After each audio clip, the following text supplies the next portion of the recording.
personal page instead of on GG&R.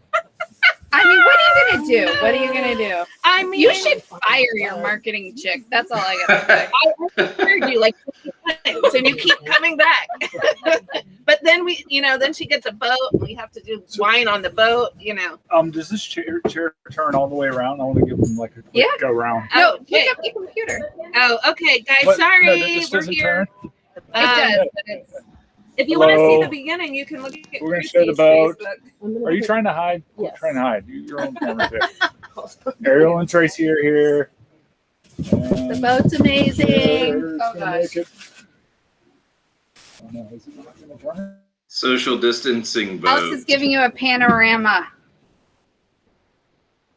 There we go. Okay.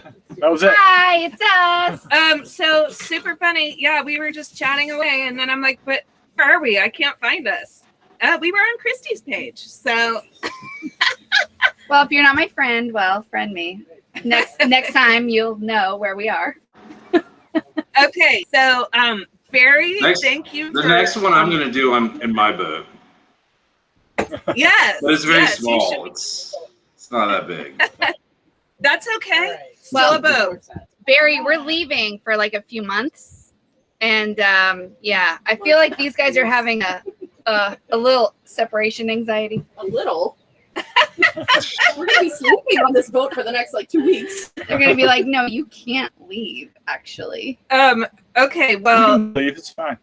I know, Andy. Yeah, MJ. My sister was here, and she had to leave today to go back to California. She was like, "You're doing the wine tasting on the boat, and I have to go." So anyway, yeah, we're sad that she's not here, but she did help me immensely getting this tasting ready. So cheers to MJ. cheers, MJ. She's on a Somewhere plane. over- She's oh. on a plane. Sorry, somewhere. She MJ. might be on Facebook. So anyway, Barry, thanks for joining us. I'm sure everyone's ready to drink some wine. So you go ahead. Yeah, let's do it. It's women and wine focused today, right? So That's right. we got some really cool wines that are influenced by some amazing women, and I've met most of them, but not all of them. So the only one I haven't met is the wonderful lady from Vas Felix. So that's on my list. So what are we starting out with? We're starting out with some Ancient Peaks Sauvignon Blanc today, right? That's right. Boy. So Paso Robles, yeah. Oh my gosh. So this is really cool because my last wine trip was to this winery last year in January. Oh wow. Yeah, so that's the last time I've been to a winery was at actually Ancient Peaks. And it's in Paso Robles, and Paso Robles is an amazing wine growing region. There's so many different areas. There's so much different styles, all the way from really cool climate, which Ancient Peaks is in one of the cooler climates, down in the Santa Margarita Valley. And yeah, that one's easy to remember, Santa Margarita, right? So they're very south. Yeah. They're their own appellation in Paso Robles, which is really cool. So yeah, I was there last year. I got to go there and visit the winery, and then also they do an event. They didn't do it this year because of course, reasons why. But it's called Wine Speak, and what they do is they bring people from all over Paso Robles, all the winemakers and wine personalities. They get sommeliers, and then they also invite people from all over the world. So it was really interesting. We're going to be tasting Catena wines as well today. And Laura Catena was there at this event, and she was speaking about her Argentina wines. So they bring in people from all over. So it was just an amazing 3 days being there, seeing Ancient Peaks, meeting all these people. And it was just, and then all of a sudden, they shut the door on travel and life and everything. So it was my last wine travel memory, but a really good one and well worth it. So we're having the Ancient Peaks Sauvignon Blanc, and this is a really cool story about Ancient Peaks. It is a ginormous ranch. I mean, it's a huge ranch. It's been a cattle ranch for almost 300 years. It was originally, during when the Spanish owned, California and all that stuff. Spain did. So it's been a cattle ranch for, hundreds of years. And 3 partners, which I'm going to cheat a little bit and go back because I can't remember all 3 of the partners' names, but we'll go back to why it's so important. And if I can get there. Family. So the 3 people there, I mean, go ahead and sip the wine. The wine's amazing. So this is a cool region, really good for growing Sauvignon Blanc. Don't worry, Barry. What's that? I said, don't worry, we're sipping. Okay, cool.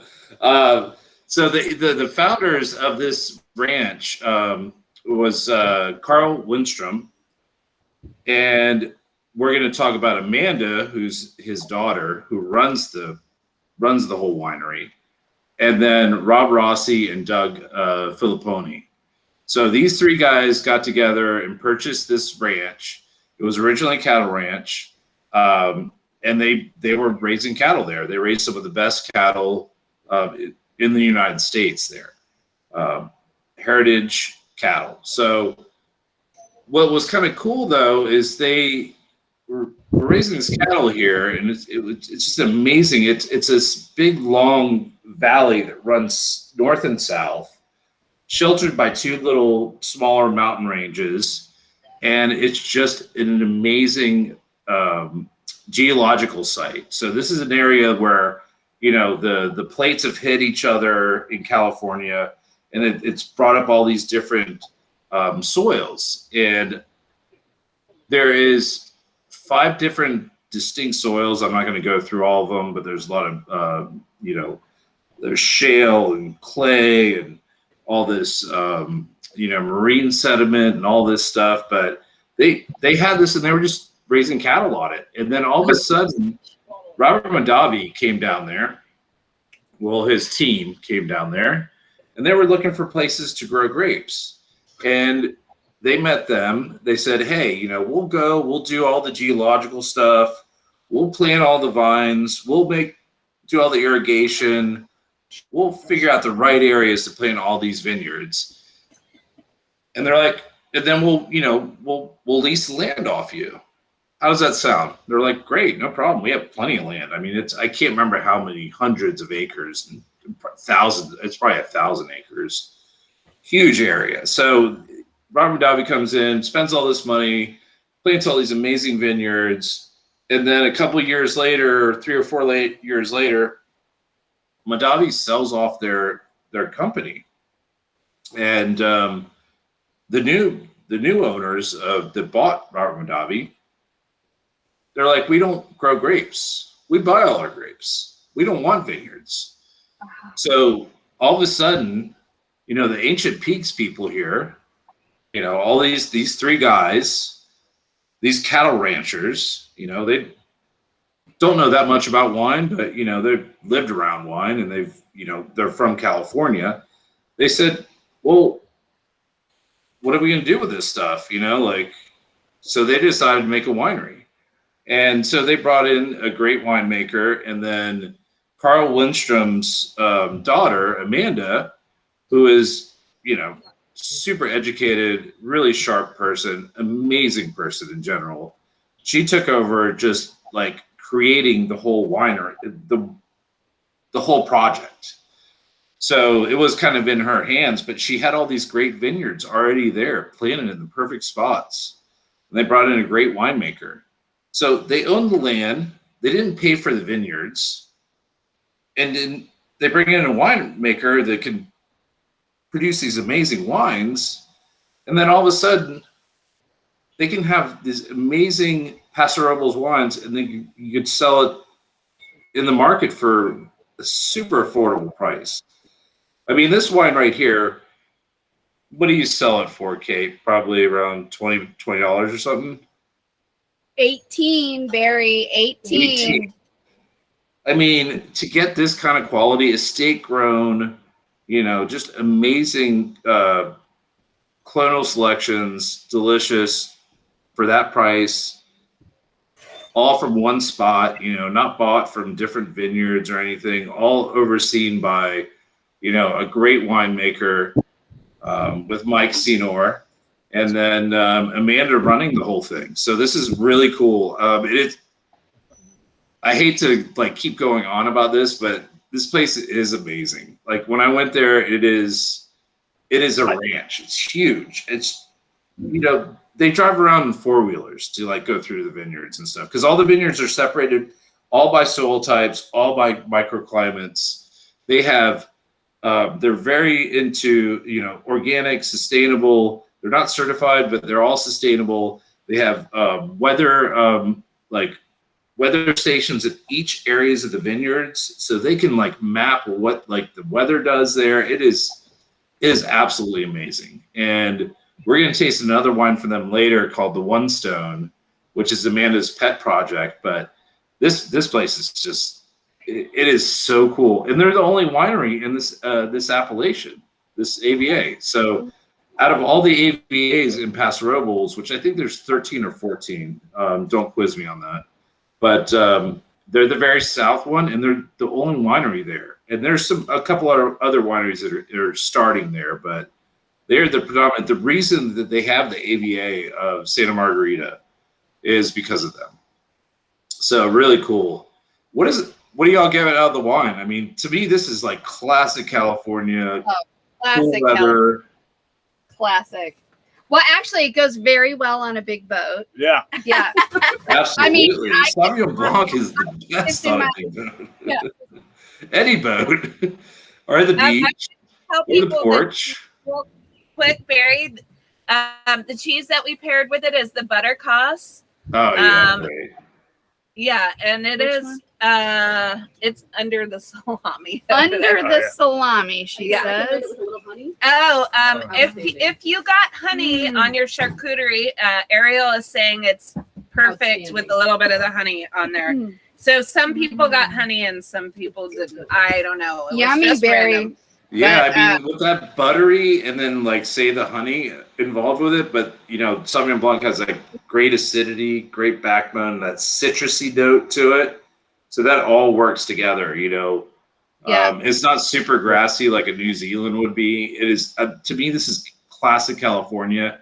This is in between what you would find in France and Loire with Sancerre, and then also New Zealand. It's kind of in the middle. It's got a little bit of both. It's got some herbaceousness. It's got that citrus. It's, it got a little tropical fruit in there, but the acidity is Kind of the amazing. best of It's the both spot, worlds. Yeah, It's the spot. because it's not too extreme on either side. Yeah, I think it's yummy. And it, like Christy said, I mean, I've had Alex fill this up twice. We needed I'm 3. like, this is really good bottles on per this person. boat right now. I'm sure the wind's blowing a little bit. The weather's nice out. Yeah, it's a little Perfect. overcast. So It's a little overcast, which is a bummer Which is because nice. usually we've had so many good sunsets. Oh yeah, Of course we're not. that's fine. Maybe. We're fine. All right, what's number 2? What are we doing? Okay, number 2. Yeah. All right. What is number 2? So we're going to Australia, right? We're going down under. Yeah, we're going to Margaret River. Down under. Down under. So Barry, why did you say that Robert Mondavi sold that? Why? Well, what they was the reason? sold their winery. When Mondavi got out of the business, the son still makes some wine, and you still see the label out, but it's not owned. I mean, Robert Mondavi he's already did everything. He's past that. But yeah, when they sold off the Robert Mondavi label, I can't remember exactly. It's a big winery conglomerate in California, and I can't remember the name. Actually, I can look it up real quick. But yeah, when he sold it to them, they don't have their own vineyards. They buy from other vineyards. They have contracts. Okay, gotcha. So that's why. So they got really lucky. It was Constellation Brands, sorry. So Robert Mondavi sold to Constellation Brands, which is a big they have a bunch of different, wines you'll see in the market and stuff. And we don't need to talk about that. We need to talk about Voss Felix. Okie The doke. Felix. These are and by the way, before you start talking about it, these are probably two of my favorite winemakers that she has in the shop. Yeah, these two. Yeah, I mean, Ancient Peaks and the. That's cool. That's good to hear. What else do you carry? You carry a red from Ancient Peaks as well, the Cabernet. Yep. Yeah, and she had the Renegade Red. The Renegade. Yeah, the Renegade Red. Renegade, yeah, the Renegade's awesome too. Yeah. Oh no, that's Marietta Cellars. And then we had a Shiraz from Leslie Felix, or no, what was Cab. It was a Cab. Okay. Yeah. Yeah, they make some really cool wines there. I mean, I could do a whole 2-hour, I could show you pictures of the soils there. I mean, they have parts of their vineyards or parts of the property that they planted on these ancient oyster shells. And the oyster shells are seriously this big. Wow. So they dug a hole to test, to look through the soil and all that. And when we were there, they take us to these little pits, these little sites, and we walk up there, and I'm looking at all these white rocks everywhere, and I'm like, oh, these are cool. And then I pick one up, and it's seriously an oyster that's this big, as big as my head, which is big. So Barry,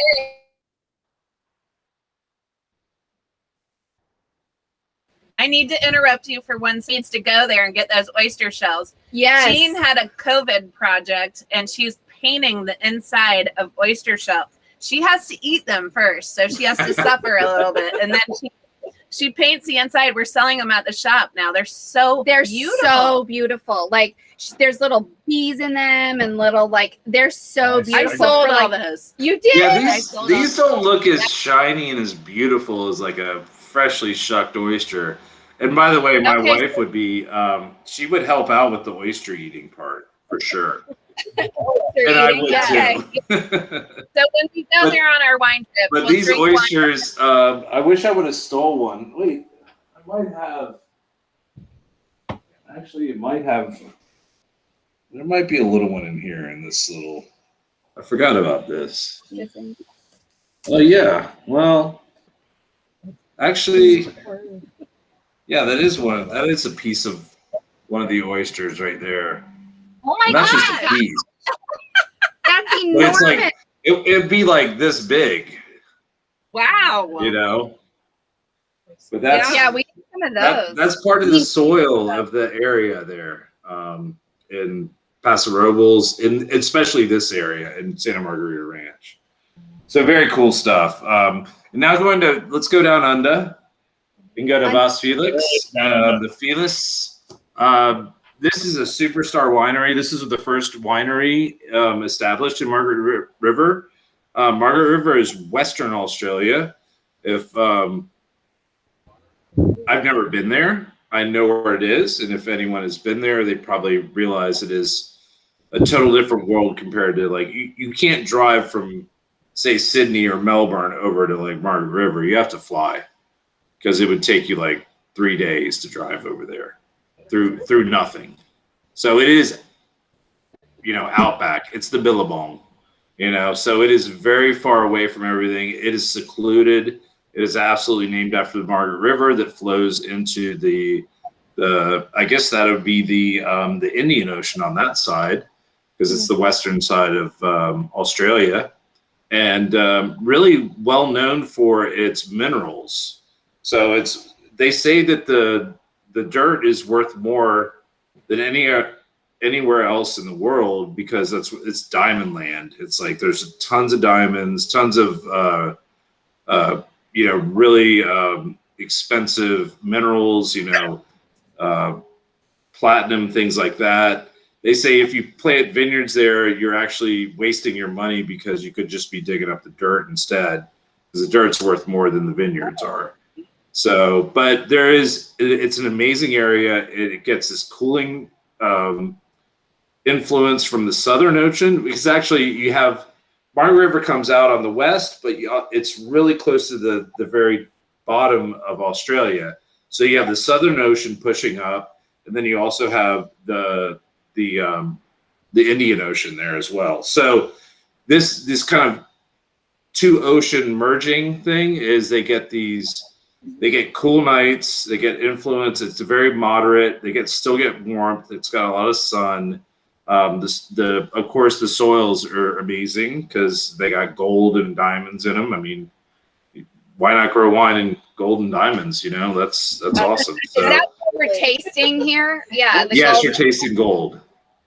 So Yeah. Barry, this is the place. I think this came up like a couple of weeks ago, where in the '60s, this UC Davis wine professor was looking for a place that they could grow vineyards anywhere in the world, and it's tried to pick out the perfect place, and Margaret River is the place that he selected. Statistically, that's where the best Because wine. You know what? I don't know that, but I would say yes on that because it is amazing area.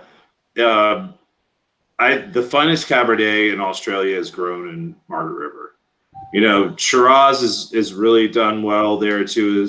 In Barossa Valley and McLaren Vale and all that does really good Shiraz, but the Cabernets and the Chardonnays from Margaret River are they're spectacular. I mean, they absolutely are. And Vas Felix is the oldest winery there, and then you have an amazing winemaker as well with Virginia Wilcock, who has been making wine there, I think 29 vintages in Margaret River.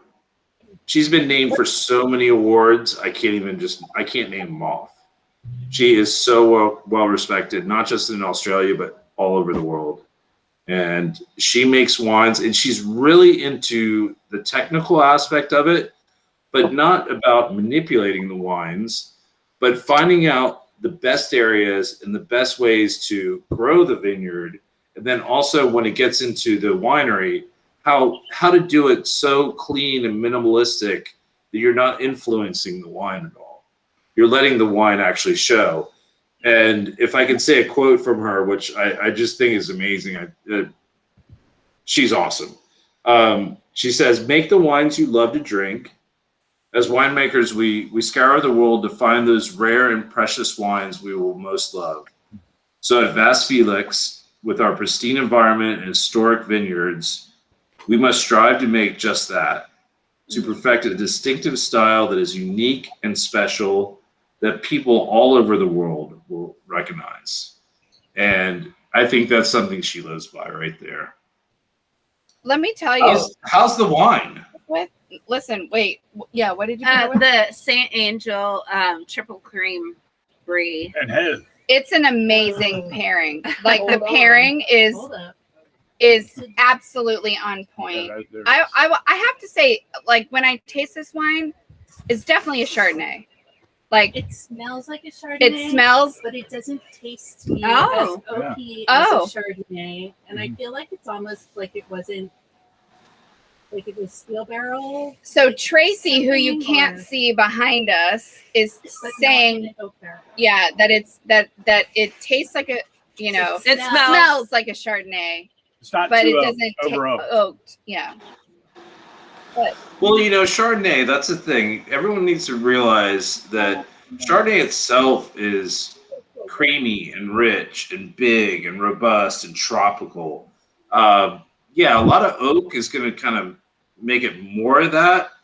But wines that are made in the correct style, Chardonnay kind of asks for a little bit of oak because it is a big. It's got a lot of texture to it. It wants to have be in wood. When you put it in stainless steel, and there's nothing wrong with 100% stainless steel Chardonnay or something very neutral, it just it almost lacks a little something because it hasn't stretched its wings. It wasn't able to really do what it does. Just like Cabernet.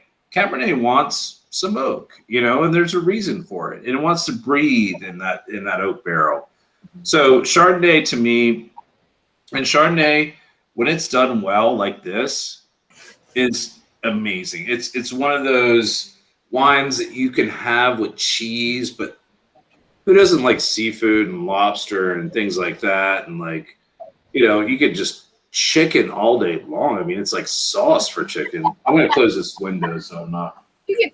Chicken all Chicken day all long. day long. Gotta close the I mean, window. come on. Some You have- nice grilled chicken with like pineapple salsa and some Israeli couscous, and you're done. It's good There's to a go. good chicken place in Satellite Beach. I really want to try. Roasted. Roasted. It's like Oh. basically like air fried chicken. Oh. It looks good. It was in the paper. Fried chicken's not a bad idea either. I'm telling you, just go to Popeyes or wherever your favorite fried chicken place is. And there's two wines that go really well with fried chicken: Champagne and Chardonnay. And Oh, Champagne is made out of Chardonnay. That's really good to know. That's good for this guy to Yeah, know. thank you. Yeah, so Chardonnay might always be your bag of like the wine you want to like. Sauvignon Blanc, I'd rather drink that if I'm just sitting chilling out on the porch. Now, Chardonnay, yeah, it maybe needs some food for you. So like that's when you roll into the Chardonnays when you got the bucket of fried chicken. That's right. Oh my gosh. So I like what you said though about the Chardonnay needing a little bit of oak to like express itself, It does. It needs a little, yeah. It needs to open up. I admit I like a steel barrel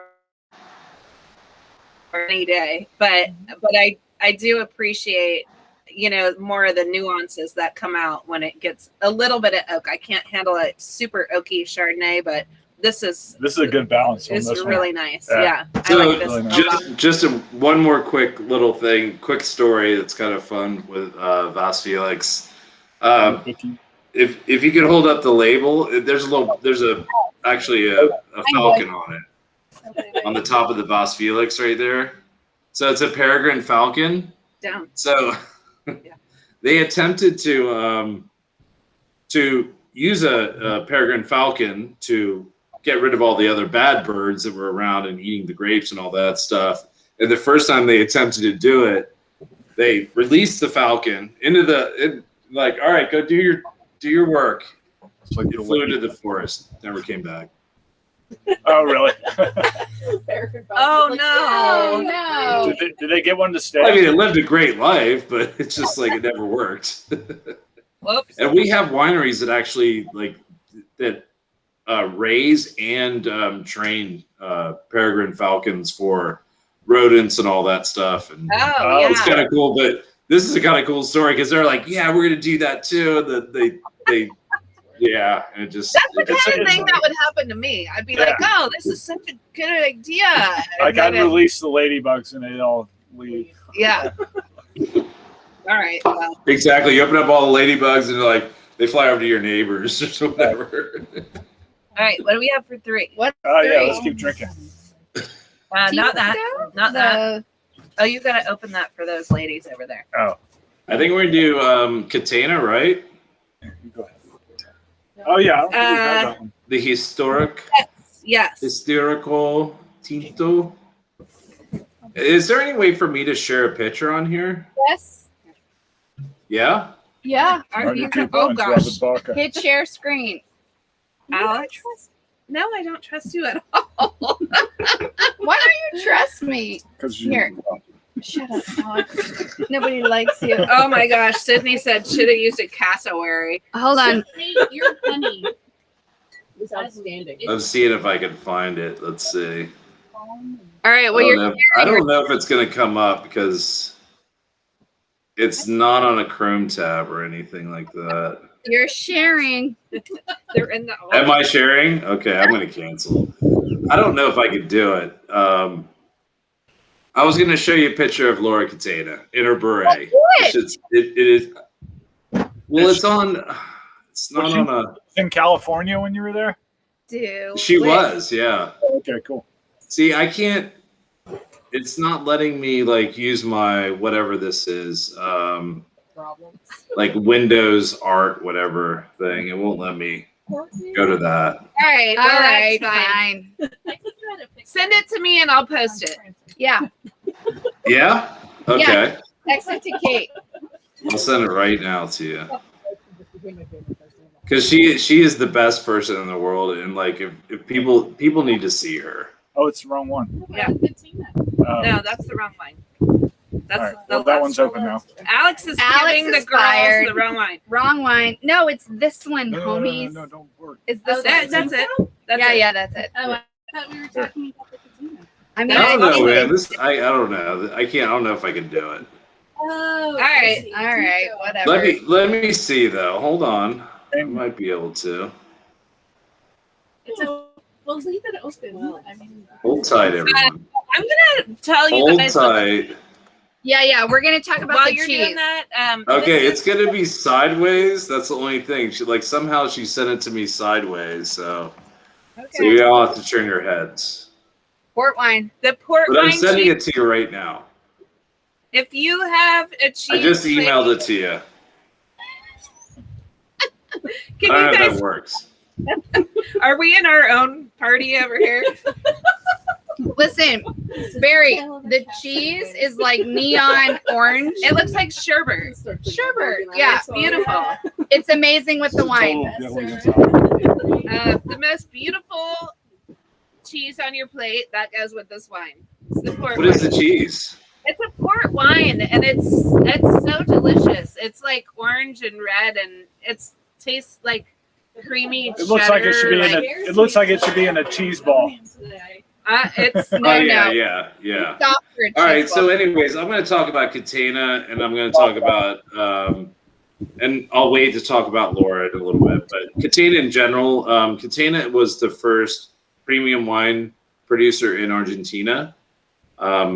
Nicholas Catena, he went and traveled all over the world. They were making wine, but it was more like regional bulk wine. And that's what Argentina really was. They weren't looking to make wines to export. It was all wines to just drink locally. And he had an idea that, he traveled to France and he saw what they were doing in France with, in Bordeaux, especially, and like how great the wines were there and how prestigious they were and how they were, leaps and bounds better than just regular table wine. Nothing wrong with table wine, but the class of these wines in Bordeaux, he was so impressed by. So he went back to Argentina and he's like, how am I going to do this? I want to make the best wines in Argentina. So he went to actually kind of a funny story. He went to California and he went and hung out with Robert Mondavi, and Robert Mondavi, showed him a lot of stuff, and he really, he started to understand what he needed to do because California was a newer wine growing area, and he was able. That's Nicholas Catena right there.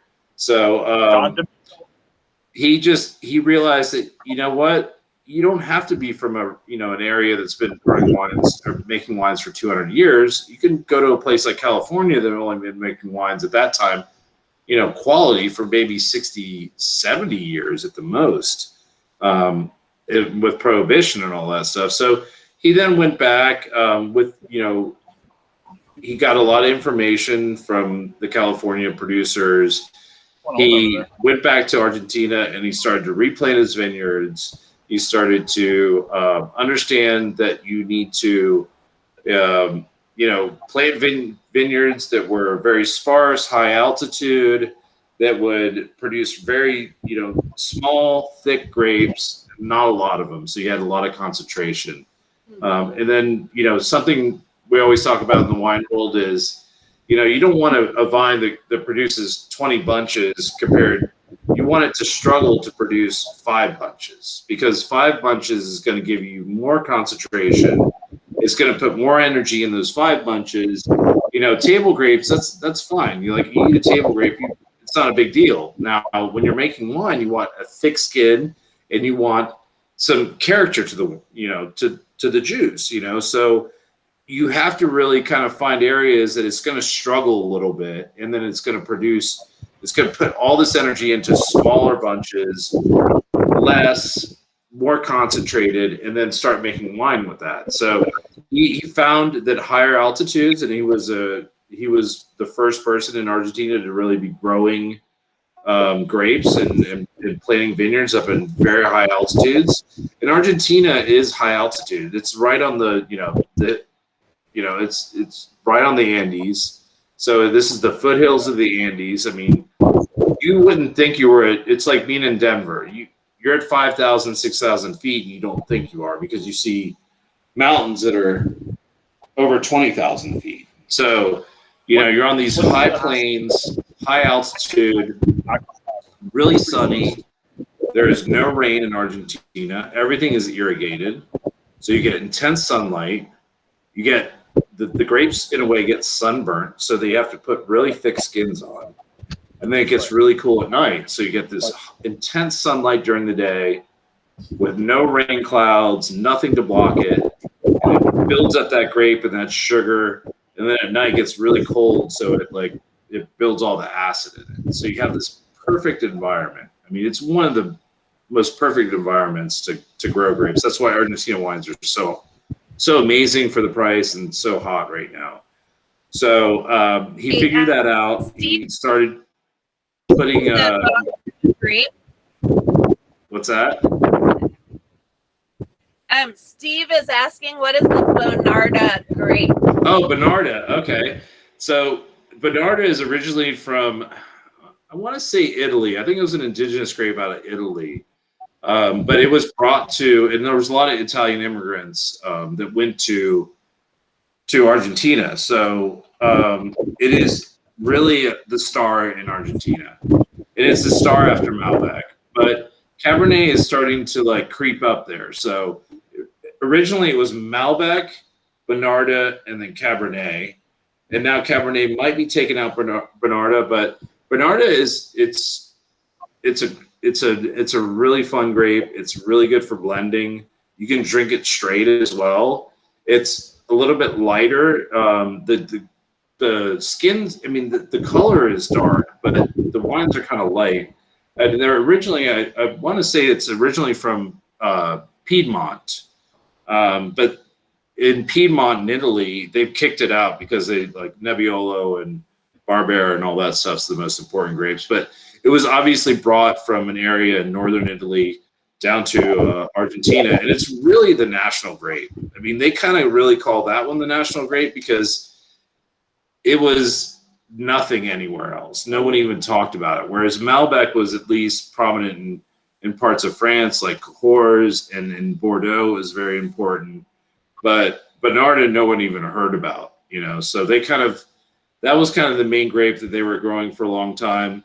Malbec was really, really strong as well. But I think for international style and for the way they're making wines now they still grow a lot of Bonarda, but Malbec is king in Argentina.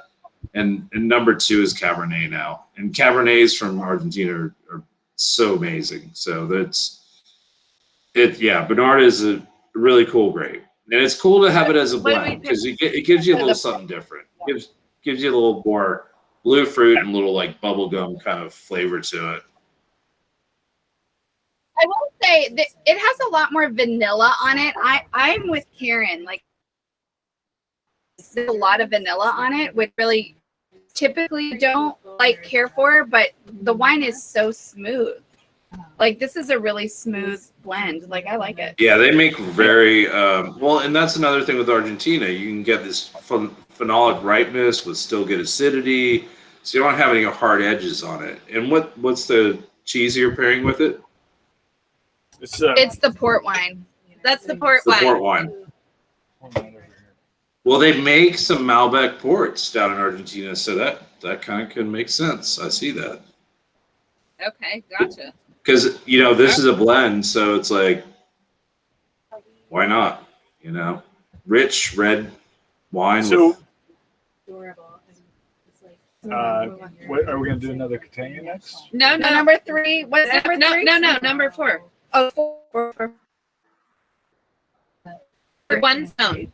So we have that one listed. The last one we just did for $20, Barry, in the shop. That's a pretty good price, right? That's awesome price.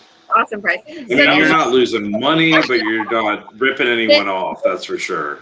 So the next one we're doing is the One Stone Cellars Right. Cabernet. Yeah, so this is cool.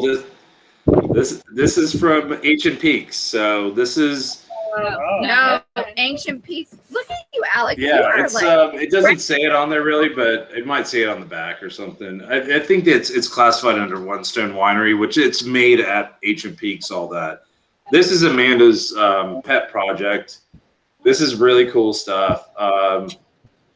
She's a big proponent of education and advancement for women in the wine industry.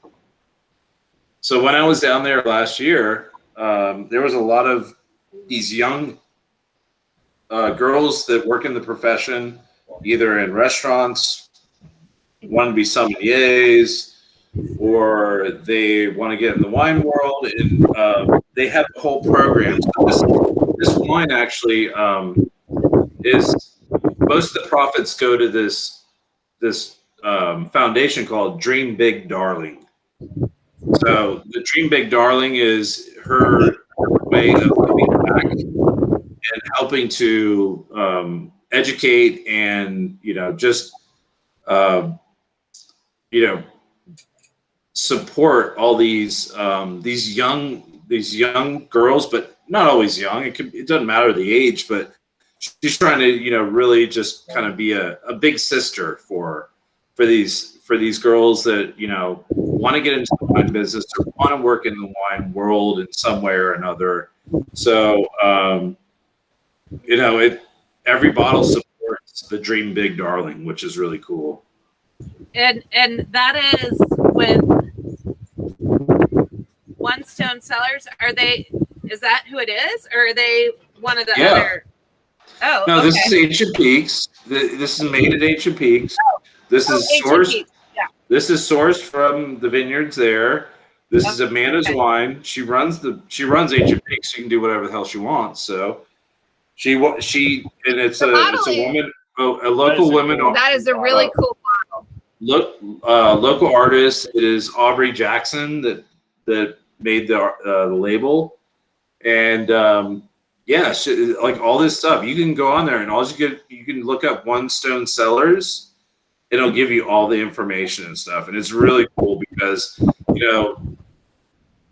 don't know. I mean, it's just Amanda is just one. I mean, like I said, I have not met Virginia from Voss Felix, but I know I've met and spent time with both Amanda from Ancient Peaks and Laura Catena from Catena, and they're so beautiful. They're beautiful people, man. They're like, I can't not smile when I think about them because they're just such good people. She is, and Amanda, like, as I'm drinking the One Stone here, like her heart and soul is in that, and she is just absolutely wonderful. And if you ever want to do it, I mean, I could definitely get her to do a virtual tasting. You could do all Ancient Peaks if you wanted to. That would be great. Yeah, I could get her, I'm sure, to do it because she would love to do it. I mean, she's awesome. Go. Yeah, let's do that. That would be amazing. Tracy, who's sitting here behind the camera, her daughter goes to school in San Luis Obispo, right? Like Cal Poly. So she's like texting her to get some wines. Yeah, Cal Poly, absolutely. Like all the winemakers there went to Cal Poly. Like I've met so many winemakers in Paso Robles. I mean, that's the neighborhood there. And there's so many good wines in Paso Robles. It's amazing. It's such a cool thing. If you want to plan a cool wine trip, anyone that's listening right now, Napa's cool, Sonoma's cool, and you can get to go through San Francisco and all that. But if you want something that's a little bit different, a little bit more like country, I would say, like laid back, cool, and you can fly into San Jose and you just drive south. It's an easy drive. There's no traffic, nothing. Don't fly into LA and then drive there. Fly to San Jose and drive south. Go through Monterey. There's an In-N-Out Burger right when you get out of San Jose Airport, so you can fuel up there. Oh Yeah, my I God. just had In-N-Out Burger. And then you just head, and it's really a nice drive. And it's all farmland and mountains on two sides, and it's a nice drive. And you get down there, and there's some really cool. Oh my gosh, I have to think about the hotel, but there's an old hotel in like kind of the main part of Paso Robles there, in the center of everything. That it's amazing. The people are super nice there. There's great places to eat. There's tons of great wineries. It's cool. It is cool and laid back, and you don't feel like, you're like not in Napa where it's all, snooty and all that. These people will welcome you with open arms, and it's my favorite place in America to probably go and see wineries for sure. Yeah, I was haven't blown. been there. I think I'm gonna have to go now. I've been only as far south as what's right below Carmel, like where we went to get caca. Not Mendocino. No, not Mendocino. Monterey. That's north. No, south of Monterey. It's Oh, Big Sur. Big Sur. I've been down to Big Sur. I'm going further south. Oh yeah, and that's the thing. There's so much to see besides just you can go on Big Sur side. You can see there's so much. It's just kind of untamed area still. And then you have Santa Lucia Highlands, which is on the way down, so you can stop there and drink Pinot Noirs and all that. Then you get to Paso Robles, and you're drinking Cabernets and Syrahs and Zinfandels and all that stuff. And it's kind of like so I want to just it's say with the unknown. cheese. No one knows Karen. about it, so don't tell everyone. But it's the place. To me, it was the most enjoyable That is wine trip indeed I've had in America. Really good tacos in the farm country too, by the way. Really good tacos. What was the And there's cheese? little taquerias everywhere. Vino Cabra. Vino Cabra is So the I cheese. think these are like some of the highest mountains coming out of an ocean anywhere in the world. Yeah, and they're really close. In Paso Robles, they're really close to the ocean. Right. They're really close. There's so much stuff you can see. I stopped in Santa Cruz on the way back. Santa Cruz is, if you haven't been to Santa Cruz, it's an amazing town. It's like the forest, like old growth forest meets the ocean. It's like huge sequoias and then a bay and an ocean, seals, and you got Monterey Bay and all that stuff a little bit south of that. And it's Awesome. Well, it's a good one. It's really a good wine should trip. we move on? That pairing is really good though, Kate. The Vino Cabra, like that. Great pairing. That brought out a different flavor. Cheese. Mhm. It's this one. Super good. Oh, they didn't get that one. Oh, Give here, them that. You want this piece? Oh, already have Santa one. Cruz Sure. is where Oliver Come on, was Spade. born. Come on, Ariel. I'm addicted to the espresso cheddar. Oh, right. Oh yeah, the espresso.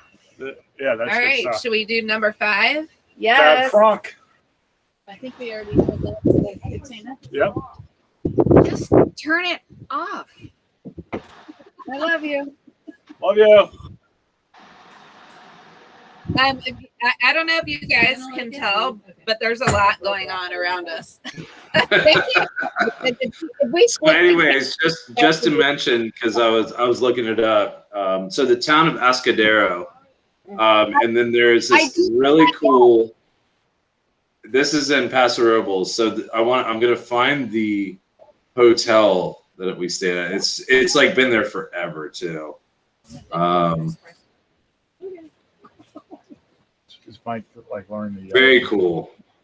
in the boatyard.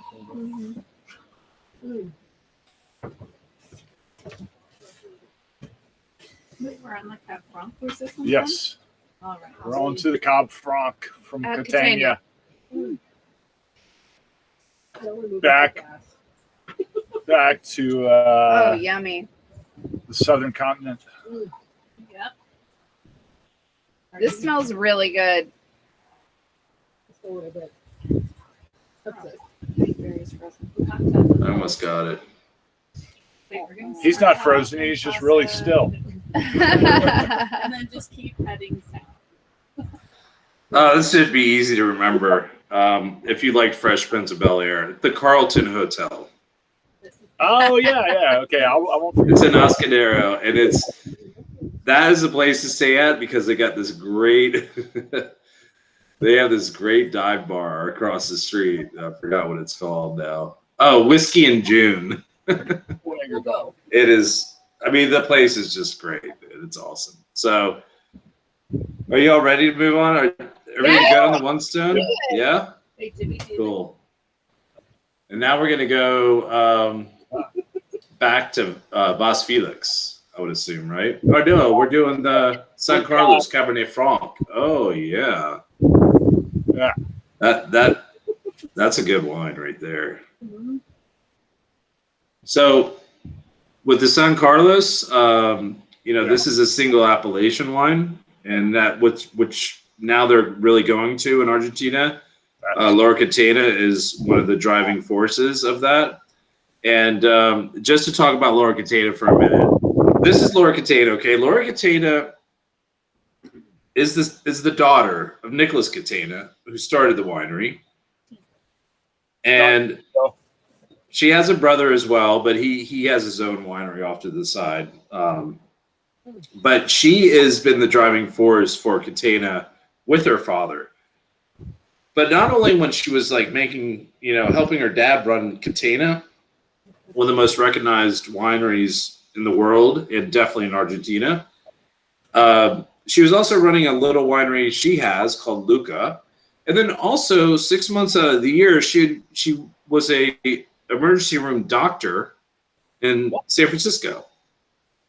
No. So she is like, she's not human, I don't think. I think she's got superpowers or something. But yeah, she would work 6 months in San Francisco and raise her family and run the winery in Argentina and save people's lives. She just retired from being a doctor, I think 2 years ago.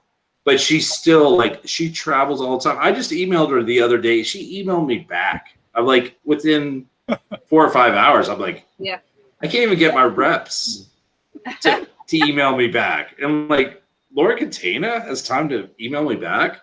She is amazing. She's like Amanda from Ancient Peaks. She just lights the room up. It's like you've known her forever. She's beautiful. Her personality is beautiful. Everything about her. She's a hard worker. She is super smart, of course. She is like, I was telling a colleague today, she started this, it's called the Catena Wine Institute. And it's all about scientifically figuring out what makes the soils, what makes the wines good, she, out of her own pocket, or out of the Catena wine pocket, they're doing all this stuff. I mean, they just released a report, which is really interesting, and it's super nerdy, and anyone that is like a scientist would just probably go crazy for this stuff. But what they did this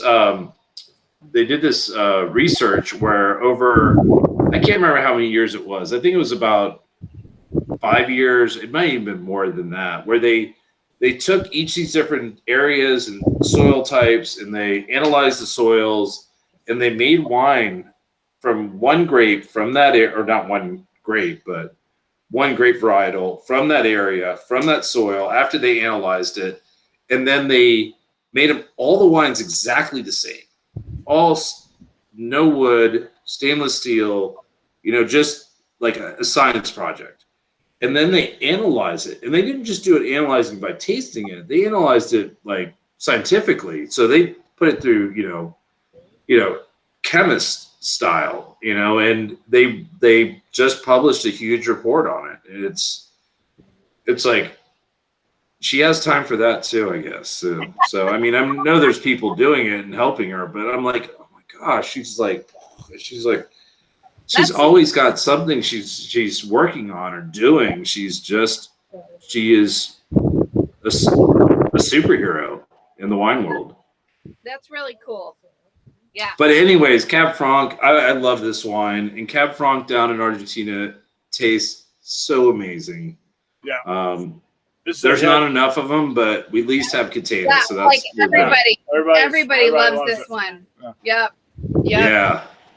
Well, Cab Franc in other areas, like in France, you know, especially Loire, where it's kind of originally from, it's a little bit green. It's a little bit. It doesn't get those ripe days. It gets a lot of cool nights, but not a lot of ripe days. Whereas in Argentina, you can get those ripe days, but also those cool nights. So it gives it a great balance. It gives you something that is a little bit different than Cabernet. And if anyone knows, we had Sauvignon Blanc earlier, and you're all drinking Cabernet Franc now. So Sauvignon Blanc and Cabernet Franc made Cabernet Sauvignon. So. Okay, gotcha. So that was actually a natural product that they cross-pollinated and created Cabernet Sauvignon. Cabernet Sauvignon is one of the newest grapes in the world. I mean, it's like less than 200 years old, I think. Really? That's amazing. Yeah. That's good. Yeah. So, you know, people that like Sauvignon Blanc and Cabernet Franc also like Cabernet, and vice versa, I always say. Interesting. Well, I love this wine, and I mean, it's 100% Cab Franc? Yeah. That Wow. seems so strange to me, because There's a few people doing it in Argentina because you can do it there. You can. That's the thing. what you were saying, like I mean, I got part of it about France, but I think most of the Cab Franc that I've had, it has been French, and Yeah. I like it, but you know, I feel like it would be better like as a blend or something. But I love this. Like, Well, in France, and that's why they blend it in Bordeaux. It's always been a blending grape in Bordeaux. In Loire, they do it 100%. But when you drink Loire, and I like Loire, I really do. But I'm not everyone. I like that kind of like herbaceous greenness, which you get out of Cabernet Franc from Loire. It is a little astringent. It is a little high acid. The fruit is, there's not a whole lot of, it's some fruit, but not a whole lot. So I think wines like this can show people that you can grow a grape in a different area. It may not be the natural area, but maybe you found the right place for it. Maybe you found its paradise. And I think Cabernet Franc, I mean, it grows pretty well in California too. And I've had it in Washington State. It grows really well there too. But I think Argentina, I think it's found its place just like Malbec has. And Malbec was a blending grape in Bordeaux as well. So you think about that, Think about these two blending grapes. Maybe that's just a sign that Argentina can grow really good red grapes, maybe Bordeaux grapes, because the Cabernets are really good too as well. So yeah, that's kind of it. It's nice to see that. This is definitely my favorite Cab Franc, like, that I've ever had. I mean, I am a Landry, before I was a Vincent. You are. So I like to make, proclamations like that. But anyway, it is a very good.